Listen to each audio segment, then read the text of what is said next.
In today's video, I'll teach you how to edit HTML in WordPress using the Gutenberg editor. This is perfect if you want more control over your pages or posts. Start by logging into your WordPress dashboard. Go to the Pages or Posts section and select the one you want to edit. Click Edit to open the Gutenberg editor.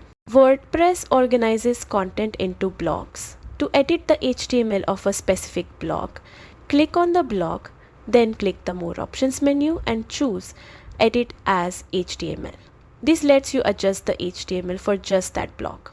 If you want to edit the entire page or post in HTML, click the Options menu in the top right corner of Gutenberg and select Code Editor.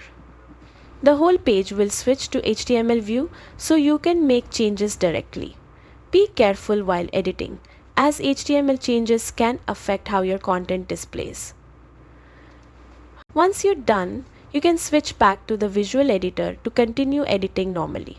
And that's it! You've now learned how to edit HTML in WordPress using Gutenberg, giving you more flexibility and control over your site.